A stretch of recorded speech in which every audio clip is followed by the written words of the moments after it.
बिस्मिल्लाहिर्रहमानिर्रहीम। केमिस्ट्री की जो ब्रांचेज़ हैं उसके लिए सेकंड लेसन है ये ब्रांचेज़ ऑफ केमिस्ट्री। सबसे जो पहली ब्रांच है टेक्स्ट बुक के अकॉर्डिंग वो है फ़िज़िकल केमिस्ट्री। जैसा कि नाम से ज़ाहिर है, as name suggest that physical से मुराद है फ़िज़िकल स्टेट्स या फ़िज़िकल चेंजेस ऑफ मैटर। फ़र्ज़ करें कि यहाँ ये मैंने एक एग्ज़ाम्पल दे रखी है कि फ़र्ज़ करें हमारे पास यहाँ ना आइस मौजूद है जो कि सॉलिड स्टेट पे है। अच्छा, इसको अगर टेम्परेचर प्रोवाइड करें तो ये जो आइस है ये कन्वर्ट हो जाएगी लिक्विड वाटर में।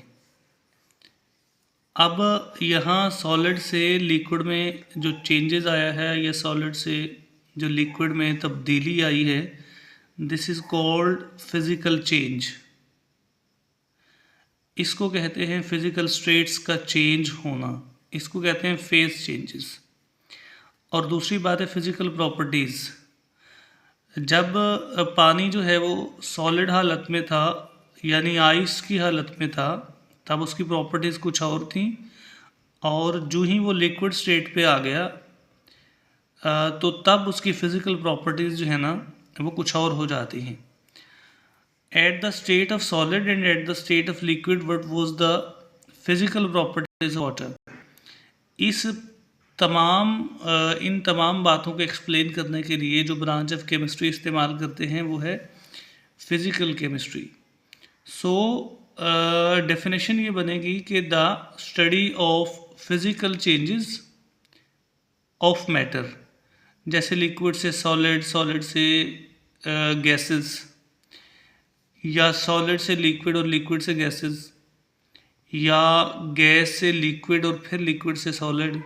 This is called physical changes of matter along with physical properties. कि लिक्विड पे होगा तो फिज़िकल प्रॉपर्टीज़ कुछ और होंगी, गैस पे होगा तो कुछ और होंगी, सॉलिड में होगा तो कुछ और होंगी। अब दूसरा इसी में से क्वेश्चन है कि फ़िज़िकल केमिस्ट्री इस्तेमाल कहाँ होती है।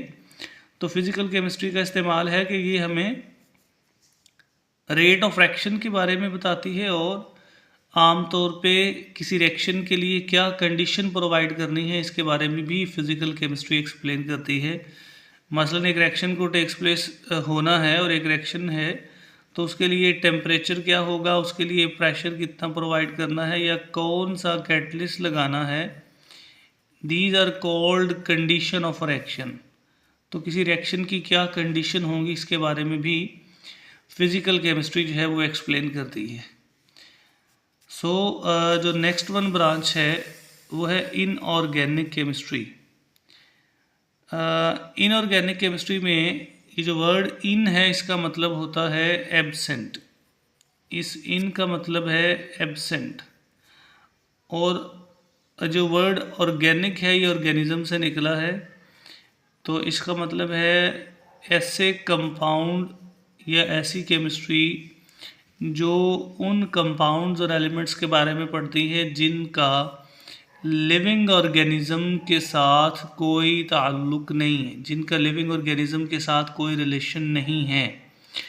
मसलन the study of all the elements and compounds, तमाम तर एलिमेंट्स और कंपाउंड्स एक्सेप्ट किसके, हाइड्रोकार्बन्स के और हाइड्रोकार्बन के डेरिवेटिव्स के।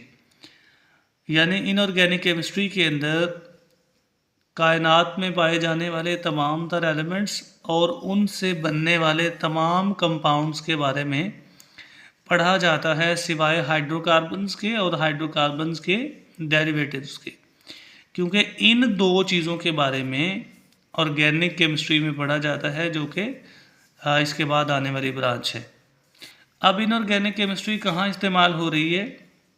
इनऑर्गेनिक केमिस्ट्री फर्टिलाइज़र, मेडिसिन्स और इसी तरह से कैटलिस्ट वगैरह, और जहाँ कोटिंग की जाती है, मतलब एक मेटल के ऊपर दूसरी मेटल की तह चढ़ाई जाती है, उस दौरान भी इनऑर्गेनिक केमिस्ट्री को इस्तेमाल किया जाता है। तो ये एक शॉर्ट क्वेश्चन बन सकता है कि what is the scope of inorganic chemistry, और स्कोप के अंदर भी uses of that branch he right करने होते हैं। तो नेक्स्ट वन ब्रांच है केमिस्ट्री की ऑर्गेनिक केमिस्ट्री। जैसा कि नाम से ज़ाहिर है, ऑर्गेनिक का मतलब होता है लिविंग ऑर्गेनिजम्स।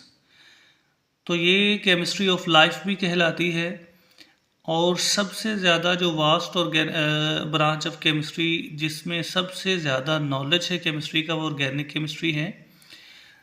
तो इसमें जो चीज़ें हमने इनऑर्गेनिक केमिस्ट्री के अंदर एक्सेप्ट कहा था, जो छोड़ी थी, उनको ऑर्गेनिक केमिस्ट्री में पढ़ा हुआ है। The study of compound of carbon and hydrogen and their derivatives, this is called organic chemistry. अब जो कंपाउंड्स हैं ना कार्बन और हाइड्रोजन के, the compound of carbon and hydrogen, उनको कहते हैं हाइड्रोकार्बन्स। ये ऑर्गेनिक केमिस्ट्री के साथ साथ एक और भी शॉर्ट बन जाता है, शॉर्ट क्वेश्चन आता है कि हाइड्रोकार्बन्स क्या हैं। जैसा कि नाम से ज़ाहिर है कि हाइड्रो का मतलब हाइड्रोजन और कार्बन का मतलब कार्बन। तो वो तमाम कंपाउंड जो सिर्फ कार्बन और हाइड्रोजन पर मुश्तमिल होते हैं वो हाइड्रोकार्बन्स कहलाते हैं। मसलन जैसे मैंने लिखा CH4 का नाम है मीथेन। अब ये चूँकि सिर्फ कार्बन और हाइड्रोजन पर मुश्तमिल है, इस वजह से इसको हाइड्रोकार्बन कहते हैं। और दूसरा वर्ड था डेरिवेटिव्स ऑफ हाइड्रोकार्बन्स। डेरिवेटिव्स का मतलब वो होता है जो माखूज शुदा है, जिनको अख्ज़ किया गया है, जिनको बनाया गया है। कहाँ से बनाया गया है? ऑर्गेनिक कंपाउंड से। तो ये हाइड्रोकार्बन है, ये हाइड्रोकार्बन का डेरिवेटिव है क्योंकि इसको इस हाइड्रोकार्बन से बनाया गया है। कैसे? इसके अंदर ऑक्सीजन ऐड करें CH4, इसमें ऑक्सीजन ऐड करें तो ये बन जाएगा CH3OH। This is called derivative of hydrocarbon and this one is a hydrocarbon. Derivative वो होता है जो हाइड्रोकार्बन से बनाया गया होता है। नेक्स्ट वन जो ब्रांच है वो है जी एनवायरमेंटल केमिस्ट्री। ये बहुत ज़रूरी है क्योंकि ये जो रिसेंट सिचुएशन है पॉल्यूशन की, उसको कंट्रोल करने के लिए मददगार साबित होती हैं। जैसा कि नाम से ज़ाहिर है जी, एनवायरमेंटल केमिस्ट्री में एक तो कंपोनेंट ऑफ एनवायरनमेंट पढ़ना होता है। कंपोनेंट का मतलब होता है अज्जा, यानी जुज़्व या फिर हिस्से, यानी माहौल के हिस्से कौन कौन से हैं, माहौल किन चीज़ों पर मुश्तमिल है, ये एनवायरमेंटल केमिस्ट्री बताती है। और उसके अलावा इंसानी सरगर्मियों के माहौल पर क्या असरात मरतब होते हैं। इंसानी सरगर्मियों से मुराद ये है कि इंडस्ट्रियलाइजेशन, इंडस्ट्रीज़ लगा के डिफॉरेस्टेशन के ज़रिए या ट्रांसपोर्टेशन के ज़रिए या अर्बनाइजेशन के ज़रिए जो इंसानी सरगर्मियां हैं वो माहौल को किस तरह से इम्पेक्ट करती हैं, माहौल की अबतरी का शिकार है। तो ये तमाम चीज़ें, ह्यूमन एक्टिविटीज़ माहौल को कैसे ख़राब करती हैं या सही करती हैं, इनके बारे में भी एनवायरमेंटल केमिस्ट्री जो है वो एक्सप्लेन करती है। जैसा कि इसके इस्तेमालात के अंदर लिखा हुआ है कि it helps us to understand the cause, वजूहात, अफेक्ट, असरात क्या हैं और सॉल्यूशन क्या हैं डिफरेंट टाइप्स ऑफ पॉल्यूशन के, यानी मुख्तलिफ़ तरह की जो आलूदगी है उसके फैलने के क्या असबाब हैं और उससे क्या नुकसानात हो सकते हैं माहौल के अंदर, और उसको कंट्रोल कैसे करना है, उसको किस तरह से उसका तदारुक करना है, रोकना कैसे है उसको। ये भी एनवायरमेंटल केमिस्ट्री ऐसी टेक्निक्स के बारे में भी आगाह करती है। उसके बाद आज की लास्ट डेफिनेशन जो है, लास्ट क्वेश्चन है, वो एनालिटिकल केमिस्ट्री है। एनालिटिकल केमिस्ट्री का उर्दू में मतलब होता है तज्जियाती केमिस्ट्री, जिसमें तज्जिए किए जाते हैं। मसलन बिलफर्ज यहाँ ये एक टेस्ट ट्यूब है और उसके अंदर एक सैंपल प्रोवाइड किया गया है। क्वेश्चन आता है how you can identify it. आपने पता लगाना है कि ये जो टेस्ट ट्यूब के अंदर लिक्विड, ये जो सैंपल प्रोवाइड किया गया है, ये क्या चीज़ है। तो उसके लिए हमारे पास एनालिटिकल केमिस्ट्री का नॉलेज होना चाहिए, जिसको इस्तेमाल करके सैंपल की आइडेंटिफिकेशन कर सकते हैं क्योंकि एनालिटिकल केमिस्ट्री ही डिफाइन क्या है कि study of separation, identification and determination of concentration of component of given sample, यानी जो सैंपल दिया गया है उसकी पहचान करना, उसके कंपोनेंट की कंसंट्रेशन को मेजर करना और फिर पता लगाना कि ये दिया गया कंपाउंड कौन सा है। ये सारी की सारी बातें एनालिटिकल केमिस्ट्री के ज़ुमरे में आती हैं। एनालिटिकल केमिस्ट्री, जैसा कि इसकी एग्जांपल यहाँ फ़र्ज़ करें कि हमारे पास यहाँ अल्कोहल पड़ा है। अब अल्कोहल के अंदर उसके कंपोनेंट्स फ़र्ज़ करें पता लगा लिया हमने कि कार्बन भी है, इसके अंदर हाइड्रोजन भी है और ऑक्सीजन भी है, तो ये मैंने आइडेंटिफिकेशन कर ली। अब जब दूसरा स्टेप ये है कि ये पता लगाना है कि कार्बन कितनी कंसंट्रेशन में है, हाइड्रोजन कितनी कंसंट्रेशन में है, ऑक्सीजन कितनी कंसंट्रेशन में है, तो इसको कहते हैं determination of concentration of components. जैसे यहाँ अल्कोहल के अंदर पता लगा लिया कि कार्बन जो है वो 2 मोल है, हाइड्रोजन 6 है और ऑक्सीजन 1 मोल है, तो ये कंसंट्रेशन का पता लगा लेना, this is called determination of concentration.